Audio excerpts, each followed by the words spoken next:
ஆதிகாவியமான ராமாயணத்தில் வழக்கமாக ராமன் சீதை போன்ற பெரிய பாத்திரங்களை பற்றி அதிகம் பேசுவாங்க. நாம் இந்திரஜித்தை பற்றியும் பேசியிருக்கோம்.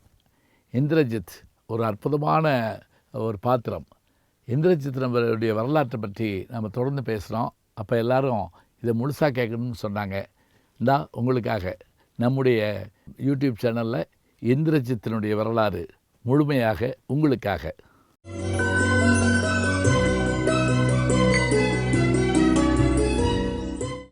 வணக்கம்.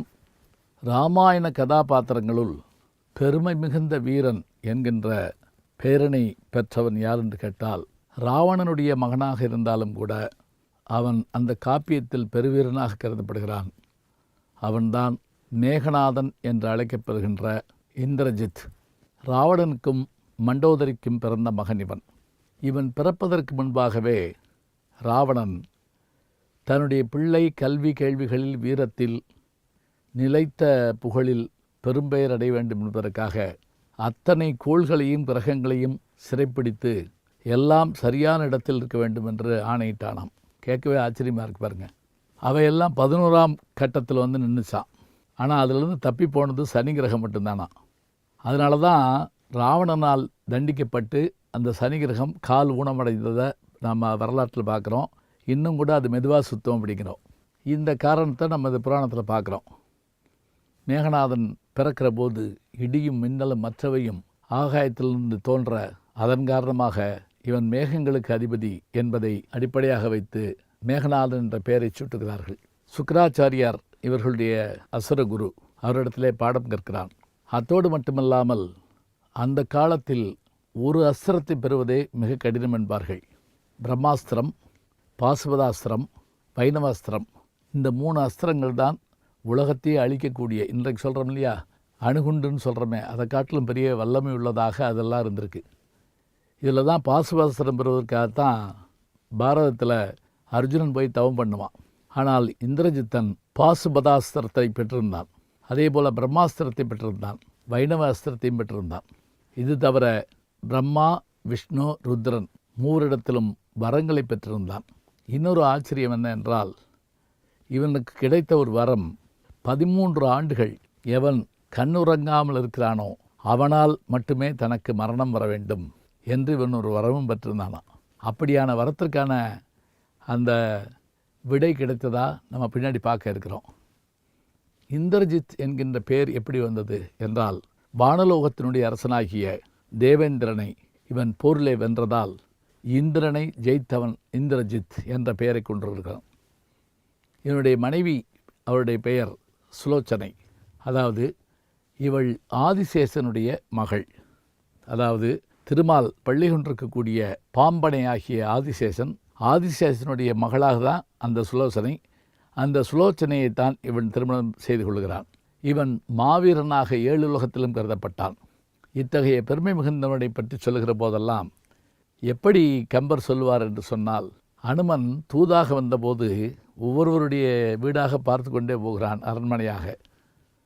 அப்போது இந்திரஜித்தை பார்த்தவுடன் போர் என்று வருமானால் இவனால் போர் நீடிக்கும், இவனை அழிப்பது கஷ்டம் என்று அப்போதே தீர்மானித்தானாம்.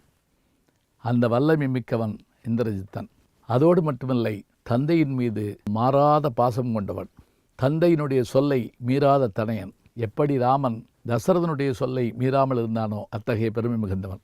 அதனால்தான் தந்தை செய்வது தவறு என்று தெரிந்தும் கூட அந்த தவறை ஒத்துக்கொண்டு, தவறுதான் என்றால் என் தந்தை என்று விடாமல் அவருக்காக போர் செய்ய போனவன்.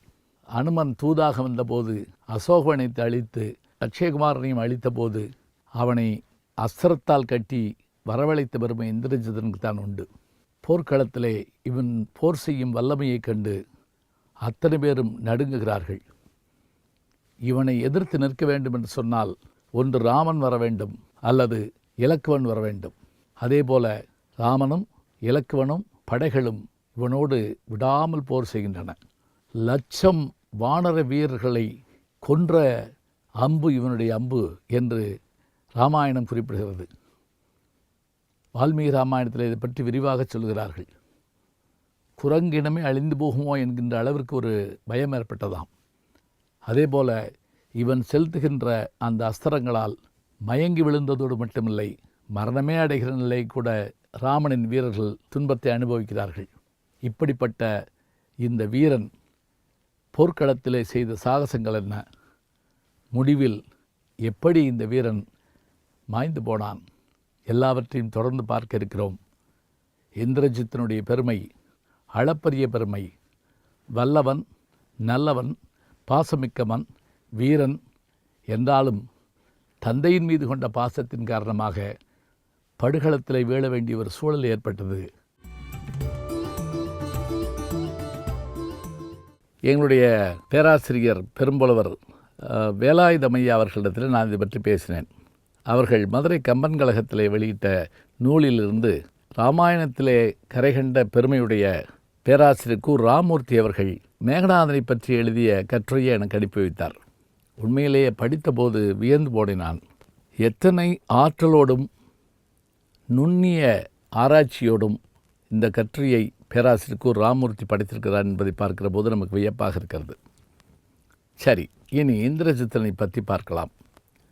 அதாவது இராமாயணத்தை பொறுத்த மட்டில் நேர்மறையான சிந்தனைகளோடு தர்மத்தை காக்க பிறந்தவன் ராமன். வல்லமை இருந்தாலும் கூட பிறர் மனை நோக்காத பேராண்மை இல்லாத ஒரு குறையின் காரணமாக எதிர்நிலை பாத்திரமாக காட்டப்படுபவன் ராவணன். இந்த இருவருக்குமான போர் முறையாகத்தான் இராமாயணம் நமக்கு காட்டப்படுவதாக நினைக்கிறோம். வால்மீகியும் அதைத்தான் செய்திருக்கிறார். ஆனால் வால்மீகி ராமாயணத்திற்கும் கம்பராமாயணத்திற்குமான வேறுபாடுகளில் ஒன்று என்ன என்று கேட்டால், ராவண யுத்தத்தோடு ராம இலக்குவ இந்திரஜித்தனுடைய போர் முறையையும் ஒன்றாக்கி மும்முனை போராக காட்டுகின்றான் கம்பன். அதாவது ராமன் ராவணனோடும் போர் செய்ய வேண்டியிருக்கிறது, இலக்குவன் இந்திரஜித்தனோடு போர் செய்ய வேண்டியிருக்கிறது என்றால் எத்தனை ஆற்றல் என்று பாருங்கள். அது மட்டுமல்லாமல் நமக்கு ஒரு ஆச்சரியம் இதில் கிடைப்பது என்ன என்று கேட்டால், இராமாயணம் அண்ணாமலை பல்கலைக்கழக பதிப்பின்படி பார்க்கிற போது யுத்தகாண்டம் மட்டுமே 6 பகுதிகளாக இருக்கும். அது தவிர பாலகாண்டம், அயோத்தியகாண்டம், ஆரண்யகாண்டம், கிட்கிந்தகாண்டம், சுந்தரகாண்டம், யுத்தகாண்டம் என்று தனியாக இருக்கும். இதில் யுத்தகாண்டத்தில் காணப்படுகின்ற பாடல்களுடைய எண்ணிக்கை 2935 பாடல்களை பாடியிருப்பதாக நாம் பார்க்கின்றோம். இதில் ராவணன் போர் செய்த முறையையும் அவனுடைய வீரத்தையும் பற்றி சொல்லுகிற போது அவனை பற்றி சொல்லுகின்ற பாடல்கள் 484 பாடல்கள். அதாவது 2900 பாடல்களில் 500க்கும் உட்பட்ட பாடல்களில் மட்டுமே ராவணனுடைய அந்த வீரம் சொல்லப்படுகிறது.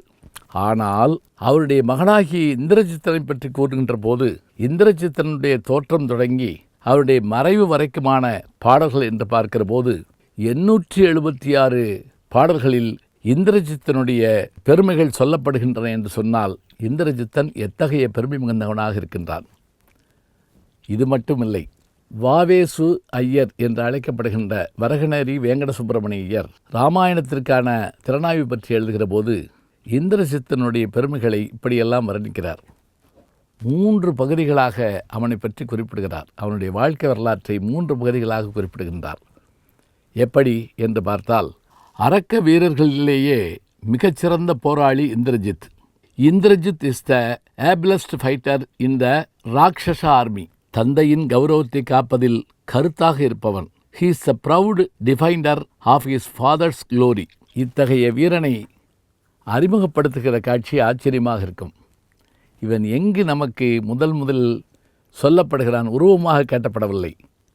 அவனுடைய பெருமையாக சொல்லப்படுகின்ற வார்த்தை என்ன என்றால், மூக்கறுபட்ட சூர்பனகை தன்னுடைய அண்ணன் மகனாகிய இந்திரஜித் இருக்கும்போது தனக்கு இப்படி நிகழ்ந்து விட்டதே என்று சொல்லி தானவரை கரு அறுத்து சதமகனை சிறையிலிட்டு வானவரை பணிகொண்ட மருகாவோ 100 யாகங்களை செய்த இந்திரனை நீ அடிமைப்படுத்தினாய், வேறறுத்தாய், அத்தகைய பெருமை கொண்ட நீ எங்கே இருக்கிறாய் என்று சூர்பனகை அவனுடைய பெயரை சொல்லி அவன் பெருமையை சொல்லி அழுகின்றாள்.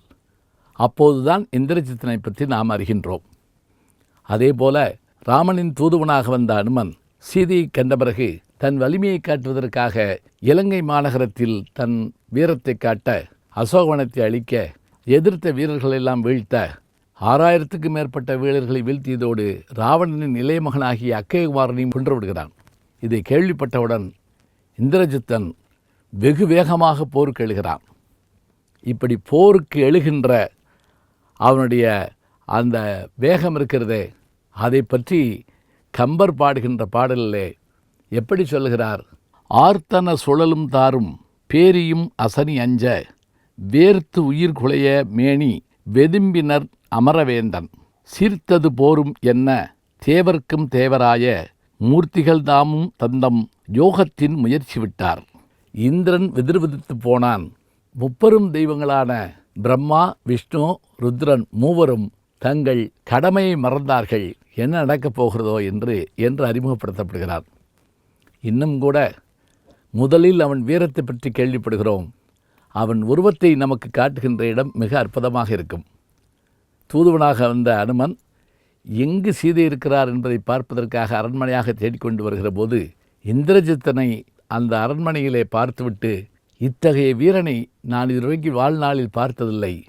இவனால் ராம லக்ஷ்மணர்களுக்கு போரிலே பெரிய போராட்டம் ஏற்படும், போர் தொடர்ந்து நடப்பதற்கு இவனும் காரணமாக இருப்பான் என்று சொல்லப்படுகின்ற அளவிற்கு காட்டப்படுகிற போதும் காட்டப்படாமல் இருக்கிற போதும் அவன் வெகுண்டெழுகிற போதும் இந்திரஜித்தனுடைய பெருமை சொல்லப்படுகின்றதை பார்க்கின்றோம். இத்தகைய பெருமை மிகுந்த இந்திரஜித்தன் எத்தகைய ஆற்றலில் போர் செய்தான், எந்த வகையிலே தந்தைக்கு துணை இருந்தான், எப்படி போர்க்களத்திலே மாண்டு வீழ்ந்தான், தொடர்ந்து பார்ப்போம். நான் கூட முதல் பகுதியில் சொன்னேன், இந்திரஜித்தன் தனியாகவே கதாநாயகனை வச்சு படம் எடுக்கலாமே அப்படின்னு. ஆர்எஸ் மனோகர் அதை தனியாகவே நாடகத்தில் போட்டிருக்கிறாரு. இங்கே போர்க்களத்துக்கு அவன் போன போது என்னென்ன அஸ்திரங்களை எல்லாம் பிரயோகித்தான் அப்படின்னு பார்த்தா, முதல்ல மனிதர்கள் தானே அப்படின்னு யோசித்தான். ஆனால் இவர்களை வெல்ல வேண்டும் என்று சொன்னால் சாதாரண அம்புகளால் வெல்ல முடியாது என்பதை தெரிந்து கொண்டு மந்திர அஸ்திரங்களை பயன்படுத்த தொடங்கினான். அதில் ஒன்று தான் நாகாஸ்திரம். அதாவது அந்த பானத்தை ஏவுகிற போது அது பல பிரிவுகளாக பிரிந்து பாம்புகளாக மாறி அவ்வளோ பேரையும் கட்டிடும். மலைப்பாம்பு எப்படி மனிதனை முழுங்க போகிறப்போ ஒரு சுற்றி முழுங்குமோ அதுபோல் அத்தனை படையும் கட்டுப்பட்டிருக்கு. இந்த படையால் கட்டுப்பட்டு அத்தனை பேரும் வீழ்ந்தபோது இந்திரஜித்தன் புறப்பட்டு போனான். அப்பாவை போய் பார்த்தான் ராவணனை. போனவன் என்ன சொன்னான்? சீரிதி இடர் நீ எந்தாய், நீ ஒன்றும் கோவப்படாத, துன்பப்படாத, எல்லா வேலையும் முடிச்சுட்டு வந்துட்டேன், உன்னுடைய இடரை தீர்த்துக்கொள், ஒரு வார்த்தை சொல்கிறான். அப்புறம் அடுத்த வார்த்தையும் சொன்னான், நொந்தனன் யாக்கை நொய்தின் ஆற்றி மேல் நுவல்வன். இன்னைக்கு கொஞ்சம் போர்க்களத்தில் கொஞ்சம் எனக்கு காயம் அதிகமாக இருக்குது, நான் போய் கொஞ்சம் ஓய்வு எடுத்துகிட்டு வர்றேன். அப்படி போனப்போ அவன் யோசிச்சான், தேவரும் மூவரும் மற்றவரும் என்னை தாக்கிய போது கூட எனக்கு இவ்வளவு நோவு ஏற்படவில்லையே, இந்த நோவு ஏற்பட காரணமாக இருந்து இவர்கள் யார், மானுடருக்கு இவ்வளவு வலிமையா என்று யோசித்து சில வார்த்தைகளை மனதுக்குள் சிந்தித்தான். இந்திரன் விடையின் பாகன் ஏருள்வழி களலுன் ஏறும் சுந்தரன் அருக்கன் என்று இத்தொடக்கத்தார் தொடர்ந்த போரில் நொந்திலன் இணையதொன்றும் நோன்றிலன் மனிதன் நோன்மை மந்தரமணையதோளாய் வரம்புடைத்த அன்று மண்ணே என்று முதன்முறையாக தன்னுடைய போர்க்கள அனுபவத்தில் மனிதர்களிடம்பட்ட காயத்தை எண்ணி சற்றே நாணமுற்று ஏங்குகின்றான். அதுக்குள்ளே இன்னொரு செய்தி வந்துச்சு. கருடன் வந்தது, நாகாஸ்திரம் வலுவிழந்தது, அனைவரும் பிழைத்து கொண்டார்கள். திடுக்கிட்டான் இந்திரஜித்தன். என்ன ஆச்சரியம், தன் வாழ்நாளில் இப்படி ஒரு நிலைமை வந்ததில்லையே என்று யோசிக்கிறான். இப்போது இவர்கள் யார், சந்தித்து விட வேண்டும். மறுநாள் போருக்கு போனான். ராமனும் இலக்குவனும் நேருக்கு நேரம் வந்தாங்க. அப்போ நேற்று தான் நாகாஸ்திரத்தில் விடுபட்டிருக்கிறார்கள்ங்கிறதெல்லாம் மறந்து போச்சு அவனுக்கு. வாங்க வாங்க, 2 பேரும் வாங்க, ஒவ்வொரு ஆளாக வர்றீங்களா, 2 பேராக வர்றீங்களா, நேற்று வாங்கின அடி மறந்து போச்சா, இப்படி தான் பேசிக்கிட்டே மாய யுத்தம் பண்ண ஆரம்பிக்கிறான். அப்படி மாய யுத்தம் பண்ணுற போது நேற்று நாகாஸ்திரத்தை பயன்படுத்தினா, இன்றைய போரில் அவன் என்ன பண்ணா தெரியுமா, பிரம்மாஸ்திரத்தை பயன்படுத்துகிறான். பிரம்மாஸ்திரங்கிறது இன்றைக்கி நீங்கள் அணுகுண்டு மாதிரின்னு வச்சுக்கோங்களேன், இன்றைக்கி இருக்கக்கூடிய உலகத்தை அழியக்கூடிய மாதிரியான ஒரு அணுகுண்டு அந்த பிரம்மாஸ்திரம். இந்த பிரம்மாஸ்திரம் அவன் பிரயோகித்த போது அந்த இடத்தில் ராமன் இல்லாமல் இருந்தும் கூட அது அவனை ஒன்றும் செய்யவில்லை. இது இவர்கள் அத்தனை பேரையும் மயக்கி வீழ்த்தியது. ஆனால் அனுமன் மருந்து மலையாகிய அந்த சஞ்சீவி மலையை கொண்டு வந்தவுடன் அதிலிருந்து அவர்கள் மீள்கிறார்கள். இதையும் கேள்விப்படுகின்றான் இந்திரசித்தன். இப்போதும் ஒரு வகையான ஒரு ஆச்சரியம் அவனுக்கு ஏற்படுகிறது. என்ன இது, பிரம்மாஸ்திரம் நாம் பயன்படுத்தியும் கூட இவர்கள் பிழைத்து கொண்டார்கள் என்றால் இவர்கள் யார்? பிறகு அடுத்ததாக அவன் ஒன்றை யோசிக்கிறான். நாராயண அஸ்திரத்தை பயன்படுத்த வேண்டும் என்று நினைக்கிறான். இந்த நாராயண அஸ்திரத்தை அவன் பயன்படுத்திய போது அது ராமனை ஒன்றும் செய்யவில்லை என்பதை காட்டிலும் அது இலக்குவனை சுற்றி வணங்கிவிட்டு வருகிற காட்சியை பார்த்தான். திடுக்கிட்டு போனான். இவர்கள் மனிதர்களா? அதற்கு மேம்பட்டவர்களா? மேம்பட்டவர்கள் என்றால் மேம்பட்டவர்களெல்லாம் நான் வென்றிருக்கிறேனே, இவர்கள் யார்? இவர்கள் மனிதர்களே அல்லர். இவர்கள் யாராக இருக்க வேண்டும் என்றெல்லாம் தன்னுடைய படைக்கலங்கள் தோற்ற போதெல்லாம் அவன் யோசிக்கிறான் என்று சொன்னால் அவனுக்குள்ளாக ஒரு வகையான ஞானம் தோன்றுகிறது. அந்த ஞானமும் எப்படிப்பட்டதாக இருக்கிறது? தன்னுடைய சித்தப்பாவாகிய வீடனன் சொன்ன வார்த்தை ஞாபகத்துக்கு வருகிறது. இவர்கள் மனிதர்கள் அல்லர், மூவரும் அல்லர், தேவரும் அல்லர், அதற்கும் அப்பாற்பட்டவர்கள் என்று தன்னுடைய சித்தப்பா சொன்னபோது நம்பாமல் இருந்த இந்திரசித்தன் நேருக்கு நேராக அந்த காட்சிகளெல்லாம் பார்க்கிற போது சற்றே அரண்டுதான் போய்விடுகிறான். அப்படியென்றால் இவர்கள் ஏதோ ஒரு வல்லமை மிக்கவர்கள், மனிதர்கள் என்று நாம் எளிதாக எடை போட்டது தவறோ என்கின்ற எண்ணம் அவனுக்கு தோன்றுகிறது. இப்படியான அந்த எண்ணம் வந்ததால் அவனுக்குள் இருந்த ஒரு ஞானம் தோன்றத் தொடங்கியது. ஆனாலும் அவன் வீரன் அல்லவா? அடுத்ததாக வீர வேட்கையோடு அவன் என்ன செய்கிறான் என்றால் மீண்டும் மீண்டும் போர்க்களத்துக்கு போகிறான். மாயா செய்த படலத்தை உருவாக்கிவிட்டு நிகும்பல் யாகம் செய்து அவர்களை வெல்ல வேண்டும் என்ற நோக்கத்தோடு வீரப்போர் புரியவும் யாகம் செய்யவும் கிளம்புகிறான் இந்திரசித்தன். என்ன நடந்தது? தொடர்ந்து பார்ப்போம். இந்திரஜித்தனை பற்றி நாம் பார்த்து கொண்டு வருகிற போது ஒரு ஆச்சரியமும் பெருமிதமும் ஏற்படுகிறது. என்னடா இது, திடீரென்று கட்சி மாறி பேசுகிறாரே என்று நீங்கள் நினைக்க வேண்டாம். ராமாயணத்தினுடைய ஒப்பற்ற கதை தலைவன் ராமன் தான், அதில் மாற்றமில்லை. ஆனால் கம்பன் அந்த ஒப்பற்ற வீரனுக்கு அவனுடைய தம்பியாகிய இலக்குவனுக்கு இணையான ஒரு வீரனை காட்ட வேண்டும் என்று சொன்னால் அது ராவணனாகவும் அவனுடைய மகனாகிய இந்திரஜித்தனாகவும் தான் இருக்க வேண்டும் என்று நினைத்து அந்த பாத்திரங்களை உருவாக்குகின்றான். எந்த இடத்திலெல்லாம் நமக்கு ராமன் மீது மதிப்பு தோன்றுகிறதோ அதே போல இந்திரஜித்தனை பார்க்கிற போதெல்லாம் அவனுடைய பெருமை நமக்கு ஆச்சரியமாய் விளங்குகிறது. இந்திரஜித்தனுடைய பிறப்பை பற்றி சொல்கிற போது அவனுடைய பாரம்பரியம் எத்தகையது?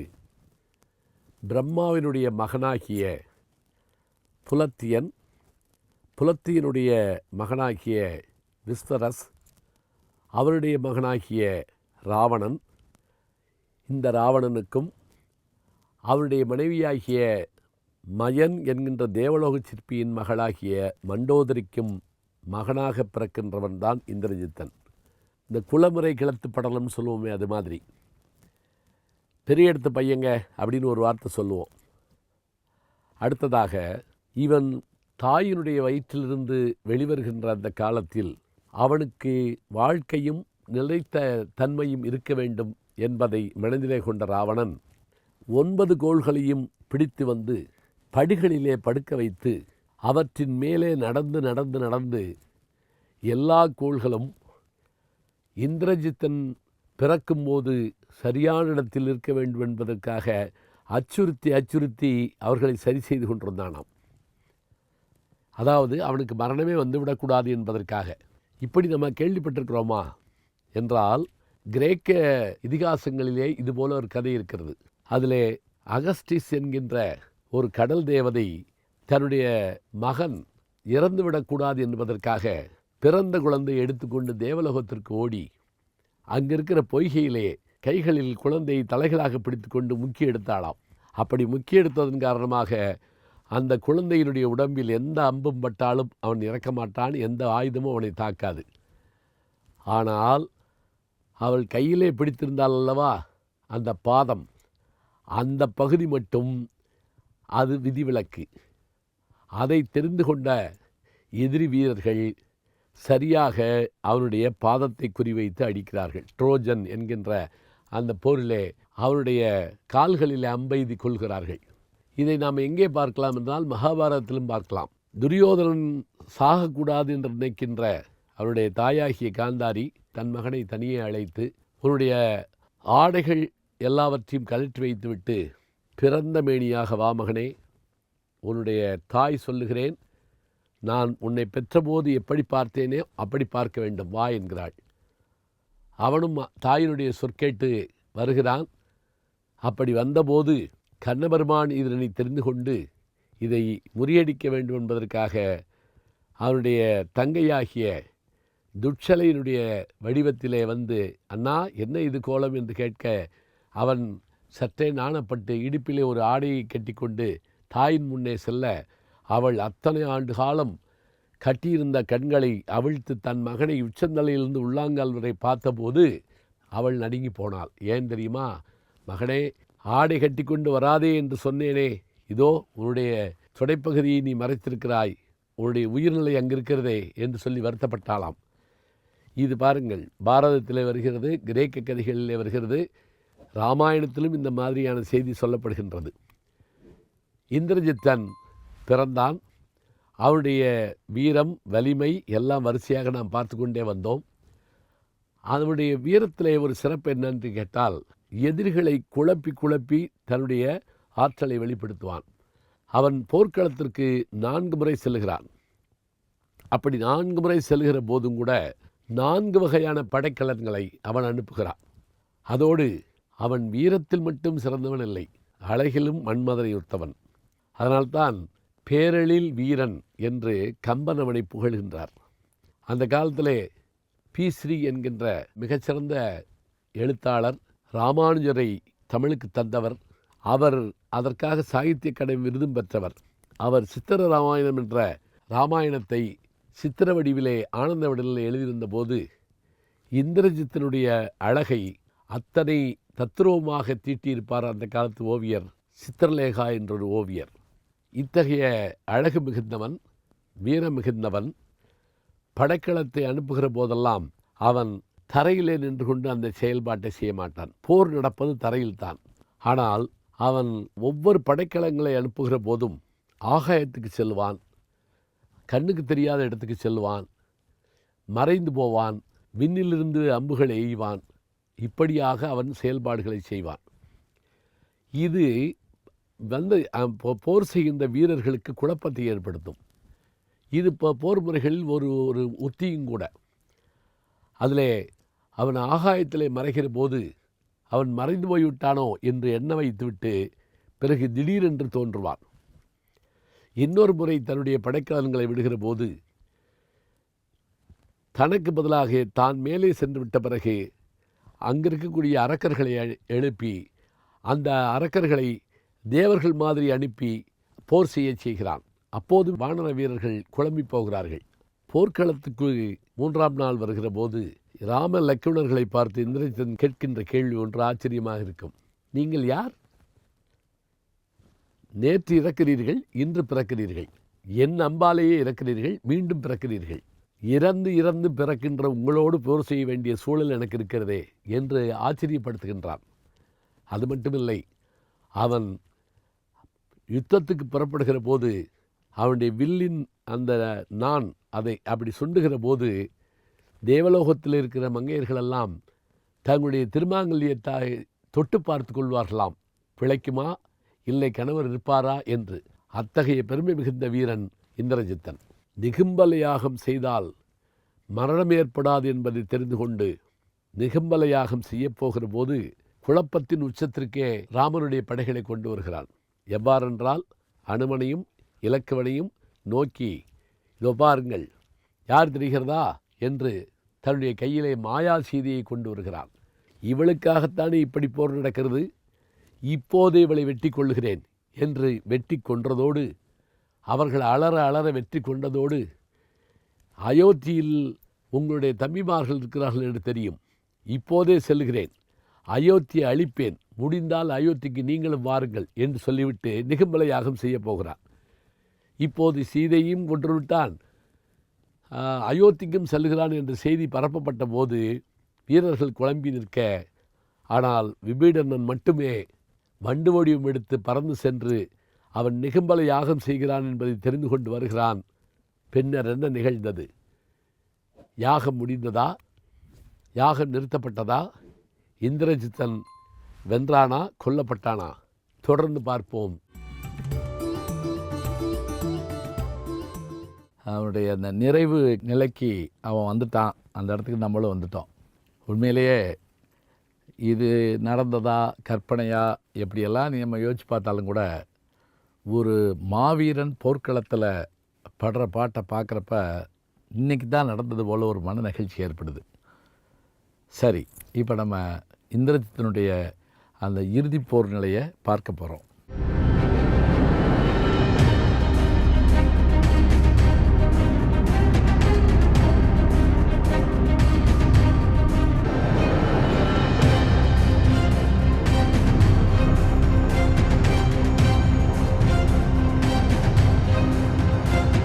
இந்த இடம் சொல்கிற போது பேசுகிற போது உண்மையிலேயே உள்ள நடக்குதுங்க. என்னடா அது ராவணன் மகனுக்கு ஏற்றுக்கிட்டு பேசுகிறேன்னு நீங்கள் நினைக்க வேண்டாம். வீரன் ஒருவன், அவன் பிழை செய்தானா? இல்லை, பிழை செய்தது தந்தை.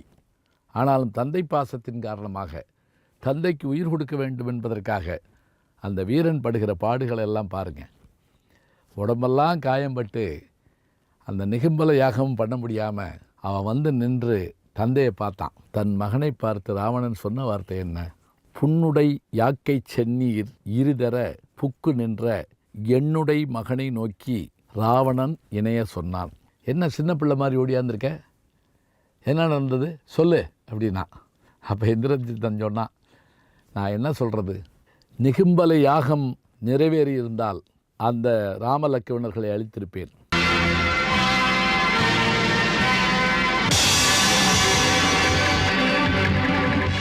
ஆனால் உன் திருத்தம்பி என்ன அழகாக சொல்கிறான் பாருங்க. யாரை? விபீஷணன், என் சித்தப்பை, உன் திருத்தம்பி அவங்களெல்லாம் கூட்டிகிட்டு வந்து என் யாகத்தை கலைச்சிட்டான். அந்த யாகசாலையில் நான் போர் புரிஞ்சேன். அப்படி போர் புரிகிறப்ப நான் என்னென்ன படைக்கலங்களை ஏவுகிறவனோ அவையெல்லாம் பயனற்று போகின்றன. நாகபாசம் பயனற்று போனது நான் கண்முன்னே பார்த்தேன். பிரம்மாஸ்திரம் போய் அவர்களை வணங்கி விட்டு வந்தது நான் பார்த்தேன். இனிமேல் நான் என்ன செய்யட்டும்? நாராயண அஸ்திரத்தை பயன்படுத்தினேன், பயனற்று போனது.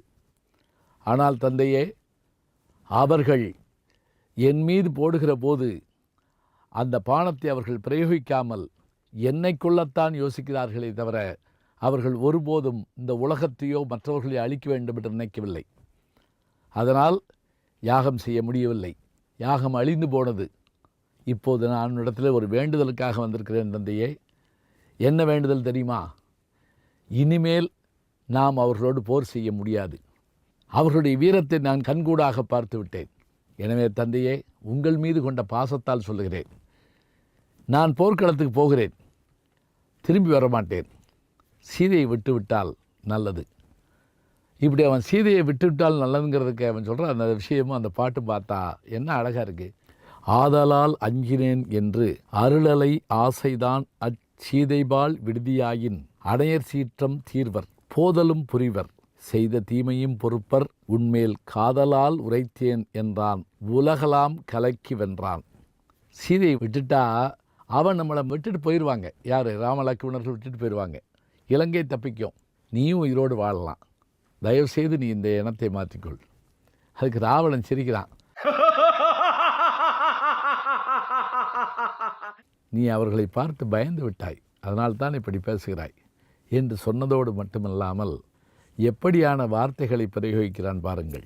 இயம்பலும் இலங்கை வேந்தன் எயிற்று இள நிலவு தோன்ற புயங்களும் குலுங்க நக்கு போர்க்கினி ஒளிது போலாம் மயங்கினை மனுஷன் தன்னை அஞ்சினை வருந்தல் ஐய சயம்கொடு தருவன் இன்றே மனுஷரை தனு ஒன்றாளே. என்கிட்ட வில்லு இருக்குடா, நான் ஜெயிச்சிருவேன்டா, நீ போடா அப்படின்னு மகனை பார்த்து சொல்கிறான். இந்திரஜித்தன் கும்பகர்ணன் சொல்வதைப் போலவே சொல்லுகிறான், நான் போர்க்களத்திலே போய் மடிந்து போவேன். அப்போதாவது தந்தையே, நீங்கள் சீதையை விட்டுவிடுங்கள், நீங்கள் வாழ வேண்டும் என்று கேட்கிறான். ஒளிந்தருள் சீற்றம் சொன்ன உறுதியை பொருத்தி யான் போய் கலிந்தனன் என்ற பின்னர் நல்லவா காண்டி என்றான். கும்பகர்ணன்ட்ட என்ன சொன்னானோ அதையே சொல்கிறான். போடா, மனுஷனை பத்து புகழ்ந்து பேசிக்கிட்டு இருக்கலாம், உன்னுடைய சித்தப்பன் வேலை ஓ வேலைடா, நான் அதெல்லாம் செய்ய மாட்டேன்டா. ஆவியை விடுவேன், சீதையை விட மாட்டேன். எப்படி சொல்கிறான் பாருங்க, மூர்க்கனும் முதலையும் கொண்டது விடாதுங்கிறதுக்கு இதான் எடுத்துக்காட்டு. ஆவியை துறந்தாலும் துறப்பேன், சீதையை துறக்க மாட்டேன். அது மட்டும் இல்லை, இன்றைக்கி நான் பயந்து சீதையை அனுப்பிட்டேன்னு வச்சுக்கோ, என்னை யார் மதிப்பா? ஊரார் மதிப்பார்களா? தேவர்கள் மதிப்பார்களா? மற்றவர் யார் அஞ்சுவார்களா? அதனால் தெரிஞ்சு வச்சுக்கோ, என்னையே நோக்கி நடும்பகை தேடிக்கொண்டேன். நான் யுத்தத்தை தொடங்கினது நீ காப்பாற்றுவேன்னோ கும்பகர்ணன் காப்பாற்றுவானோ நான் போர்க்களத்தில் இறங்கலை. நான் என்னையே நோக்கி தேடிக்கொண்டேன். என்ன இலக்குவனை நீ பெருசாக பாராட்டுற அப்படின்னு இவன் சொல்கிறப்ப நமக்கே ஒரு சிரிப்பு வருதுங்கிறார் கம்பர். எப்படி அப்படின்னா, நீ தானடா இலக்குவனை தூக்க முடியாமல் முதல் நாள் போரில் வந்த, வாரணம் பொருதமாறும் வரையறை எடுத்ததோடும் நாரத முனிவர்க்கேற்ப நயம்பட உரைத்ததாகவும் வீரமும் களத்தை போட்டு வெறுங்கையோடு இலங்கை பூக்கிய ராவணன் இலக்கு வண்டியாக தோத்துட்டேன்னு கேட்குறான். நீ தான் அந்த இலக்குவனை தூக்க முடியலையே, அதை மறந்துட்டியே. இப்போ இதை பார்த்துட்டு இந்த வார்த்தையெல்லாம் சொல்ல இந்திரஜித்தன் ஒரு முடிவுக்கு வந்தான். இனிமேல் தந்தையை திருத்த முடியாது. சரி, நான் போருக்கு போகிறேன். உடம்பில் ரத்தம் வழிய, கண்ணில் நீர் வழிய, போர்க்களத்தை நோக்கி போகிறப்ப அப்பாவை அப்படியே கடைக்கண்ணில் பார்த்துக்கிட்டே போகிறானாம். இந்த கடைக்கண்ணால் அவன் பார்த்துட்டு போகிறாங்கிற அந்த வார்த்தையை கேட்குறப்ப நம்ம கண் கலங்குது. எப்படி சொல்கிறான்? கொடியோன் தன்னை கடைக்கண்களால் நோக்கி இருகண்ணீர் கழுவ போனான். கொடியோன்கிற வார்த்தையை கம்பர் பயன்படுத்துகிறார். அப்படி போகிற போதுங்க அப்பாவை இந்த முழுக்க திரும்பி பார்க்கலையாம், இந்த கடைக்கண்ணில் அப்படி பார்த்துக்கிட்டே போகிறானாம். ஏன் கடைக்கண்ணில் பார்த்துட்டு போகிறான்? ஏன்னா ஒரு 2-3 காரணம் அதில் சொல்லப்படுது. இனிமே இந்த தந்தையை பார்ப்பனா அப்படிங்கிற ஒரு காரணம். என்ன அர்த்தம்? நான் திரும்பி வர மாட்டேன். அடுத்தது, இனிமே இந்த தந்தை இருப்பாரா, அது ஒரு காரணம்.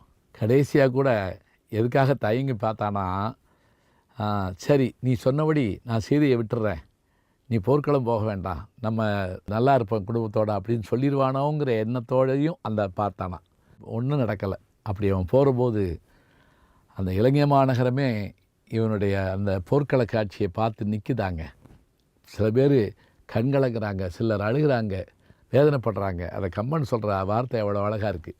வணங்குவார் வாழ்த்துவார் தம் வடிவினை நோக்கி தம் வாய் உணங்குவார் உயிர்ப்பார் உள்ளம் உருகுவார் வெறுவலுற்று கணங்குலை மகளிர் ஈண்டி இறைத்தனர் கடைக்கன் என்னும் அணங்குடை நெடுவேல் பாயும் அமர்கடந்து அரிதில் போனான். இங்கே போன இந்திரஜித்தன் நிகம்பல யாகத்தில் காணமேன்னு சொல்லிட்டு இலக்கணும் விபீடனும் மற்றவர்களும் தயங்கி நின்றுட்டு இருந்தபோது திடீர்னு அந்த கதவு திறக்குதுங்க. பாகுபலியில் அரமண வாசல் திறக்கிற மாதிரி 1000 குதிரைகள் பூட்டிய ரதத்தில் வந்துட்டாங்க. யார்? இந்திரஜித்தன் உள்ளே வந்துட்டான். வந்தால் கடுமையான யுத்தம். இந்த யுத்தத்தை மாதிரி ஒரு யுத்தத்தை பார்க்கவே முடியாது. இப்போ இலக்குவன் அந்த யுத்தத்தை தனியே நின்று சமாளிக்கிறான். சமாளிக்கிற போது என்ன பண்ணுறான்னா, முதல்ல இவனுடைய அம்பரா துணியை உடைக்க வேண்டும்னு நினைக்கிறான். அதுலேருந்து அம்பு எடுத்துக்கிட்டு இருக்கான்னு. அதே போல் அம்பரா துணியை உடைச்சாங்க. என்னாச்சு தெரியுமா? அம்பரா துணி உடைபட்ட போதும் கூட, அம்புகள் இல்லாத போதும் கூட இலக்குவனை நோக்கி அம்புகள் வந்துக்கிட்டே இருந்தன. இதை பார்த்து இலக்குவன் யோசிச்சான், எப்படா அவன் அம்பு போடுறான், அதை தான் எல்லாமே ஆக்கிட்டமே. அப்புறம் தாங்க ஒரு செய்தியை பார்த்தான். இலக்குவன் பார்த்து அயர்ந்து நின்றான். என்ன தெரியுமா? தான் விட்ட பானங்கள் இந்திரஜித்தன் மீது பட, அப்படி பட்டு அவன் உடம்பிலே குருதி வர, அந்த பானங்களை பிடுங்கிய இலக்குவன் மீது எய்து கொண்டிருந்தான் இந்திரஜித்தன். இதை பார்த்து அயர்ந்து போனான் இலக்குவன். தன் மீது பட்ட தன்னன்பையே எடுத்து எரிதான்னு சொன்னா எப்படிப்பட்ட வீரன். கம்பர் சொல்றார் பாருங்க. துள்ளுபாய் புறவித்தேரும் முறை தானே தூண்டி அல்லினன் பறிக்கும் தன்பேர் ஆகமே ஆபமாக வள்ளல் மேல் அனுமன் தன்மேல் மற்றையோர்மல் தின்தோல் மேல் உள்ளுதல் பகழி தூவி ஆர்த்தனன் எவரும் உட்க. அதாவது அவன் மேலே மட்டும் இல்லை, அவன் சுற்றி இருக்க மேலே அடிக்கிறான். அதுக்கு மேலே என்னாச்சு? எப்பவும் போல ஆகாயத்துக்கு மேலே போயிட்டான். அப்போதும் கூட ஆகாயம் முழுவதும் அம்புகளை போடுறான் இலக்குவன். ஒரு இடத்துல அம்பு பட்ட இடத்துல ரத்தம் கொட்டுது, அங்கே தான் இருக்கான் இந்திரஜித்தன் தெரிஞ்சுக்கிட்டு முதல்ல அவன் செஞ்ச வேலை என்ன தெரியுமா? அவனுடைய கையை அறுத்தாங்க, தோலை. அப்படி அந்த கையானது அறுபட்டு அங்கேருந்து விழுகுது. அப்படி விழுகிற போது எல்லாரும் பார்க்குறாங்க, வானவில்லா சூரியனா எது மேலேருந்து விழுகுதுன்னு பார்க்குறாங்க. அது இந்திரஜித்தினுடைய கையுங்க. அப்படி விழுகிற போது அவன் என்ன பண்ணுறான், கீழே வந்து இருக்கிற ஆயுதங்கள்லாம் எடுத்து அடிக்கிறான். கடைசியாக சிவன் தந்த சூலாயுதத்தை எடுத்து இலக்குவன் மேலே இருந்தான். இலக்குவன் என்ன செஞ்சான் தெரியுமா, இனி பொறுப்பதில்லை தம்பி என்பதை போல் எடுத்து, சரி இதை பயனற்று போக செய்ய வேண்டும் என்று நினச்சி ஒரு பானத்தை எடுத்தான். பிறைச்சந்திரன் போன்ற பானம். ராமனுடைய பெருமையை சொல்ல ஆரம்பித்தாங்க.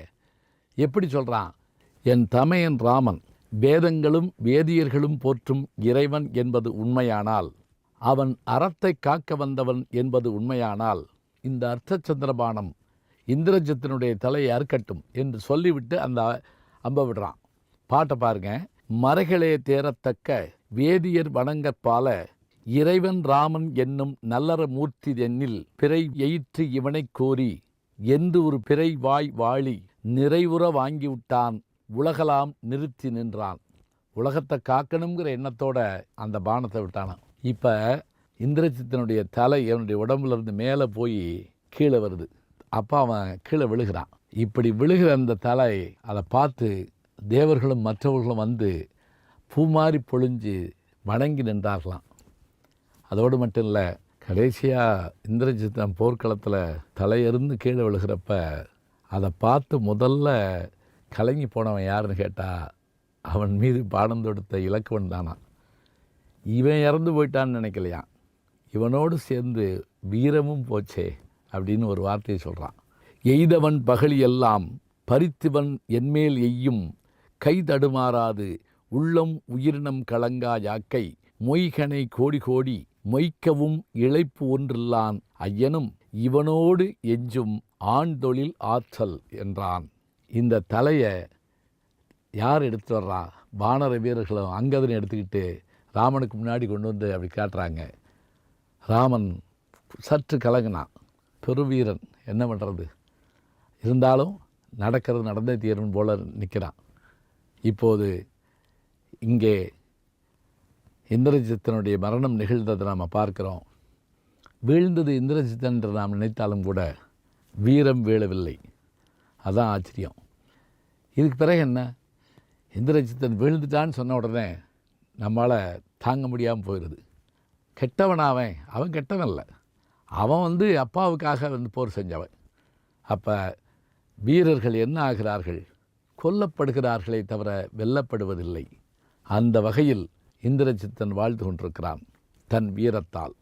சரி, இதோடு நிறைவு செய்தால் அது சாதாரணம். இனி இந்திரஜித்தனுடைய மறைவுக்கு பிறகு என்ன நிகழ்ந்தது அதையும் பார்த்து விடுவோம். அவன் மறைஞ்சிட்டான் அப்படின்னு உடனே படம் முடிஞ்சிருச்சேன்னு நீங்கள் நினச்சிருப்பீங்க. இல்லை, இன்னும் சில செய்திகள் இருக்கின்றன.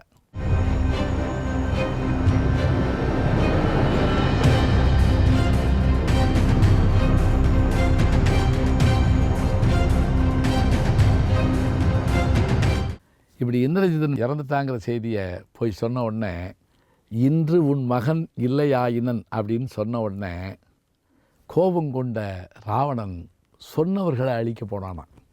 அப்புறம் என்ன நினச்சான், அழுதான். தான் செஞ்ச தவறுக்கு வழக்கமாக பிள்ளைகள் காமம் கொண்டால் தந்தையர் அதை மாற்ற முயல்வார்கள். தந்தை கொண்ட காமத்தால் மகன் இறந்து போகிறது இந்த கொடுமை இங்கே தான் பார்க்குறோம். மண்டோதரி அப்படி அழுது புலம்புறான். எல்லாவற்றுக்கும் மேலாக கணவனை இழந்த இந்திரஜித்தினுடைய மனைவியாகிய சுலோச்சனை அலறா. ராவணன்ட்டு வந்து முறையிடுறா. எல்லாம் முடிச்சுட்டு தன்னுடைய கணவனுடைய முகத்தை பார்க்கணுன்னு போர்க்களத்தை நோக்கி போகிறான். இந்த செய்தி ராமாயணத்தில் இருக்கான்னு பார்த்தா ஒரு வரி 2 வரியில் சொல்லப்படுது. ஆனால் இதை பிற்காலத்தில் நம்முடைய சங்கரதாஸ் சுவாமிகள் வந்து சதி சுலோச்சனான்னு ஒரு நாடகமே எழுதியிருக்கார். அது வியக்கத்தக்க முறையில் இருக்குது. எப்படின்னு பார்த்தீங்கன்னா, அவள் போகிறா, போர்க்களத்தில் தேடுறா, என் கணவனுடைய தலையை காணமேங்கிறா. நாங்கள் கிடக்கும் போய் பாரு அப்படிங்கிறாங்க. அப்புறம் தேடி எடுத்துடுறாங்க. அதை கையில் வச்சுக்கிட்டு பேசினாலாம். எதுபோல் சிலப்பதிகாரத்தில் வெட்டுண்டு கிடந்த கோவலனிடத்தில் அமர்ந்து கண்ணகி பேசியதை போல. அப்போது கோவலன் பேசியதாக ஒரு நம்பிக்கை உண்டு. அவையெல்லாம் சூப்பர் நேச்சுரல் என்று சொல்லக்கூடிய இயற்கை இறந்த நிகழ்ச்சி. இங்கே இவன் சொன்னாலாம், நீர் மாபெரும் வீரர் கொல்லப்பட்டீர், என்னிடத்தில் உங்களுக்கு இருந்த அன்பை நான் அறிவேன்.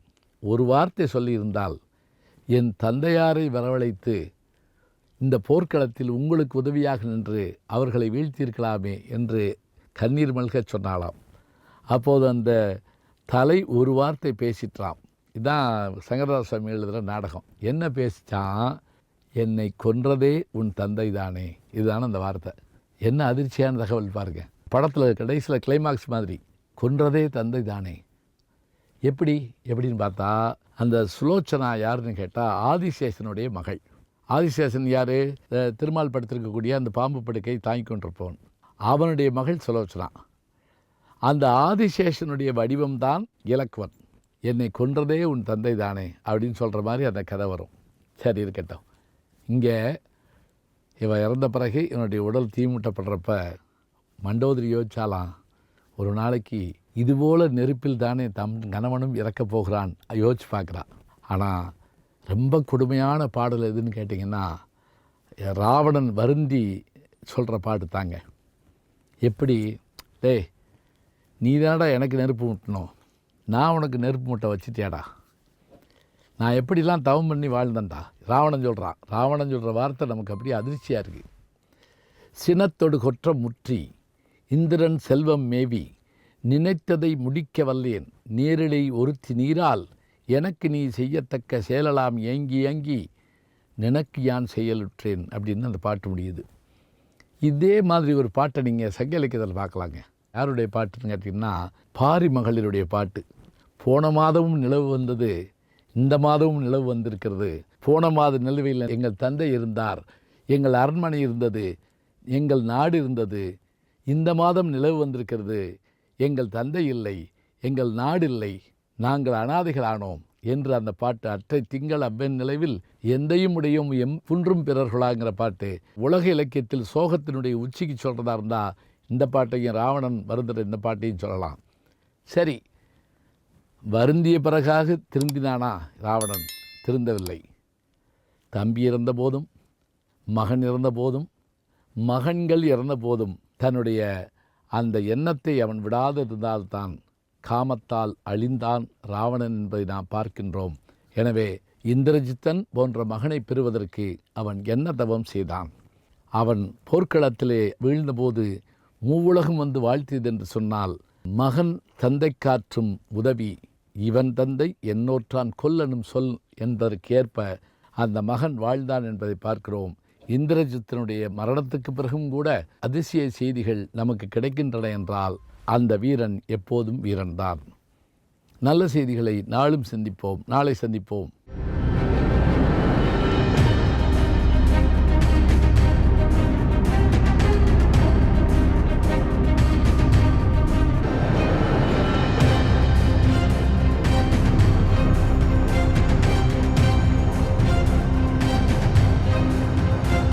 வணக்கம். அன்புக்குரிய யூடியூப் நேயர்களே, நீங்கள் இன்னும் என்னை நெருக்கமாக பின்தொடர வேண்டும் என்று சொன்னால் ட்விட்டர், இன்ஸ்டாகிராம், ஃபேஸ்புக் போன்ற சமூக வலைதளங்களில் பின்தொடர்ந்து வாருங்கள். நாம் முன்தொடர்ந்து செல்வோம்.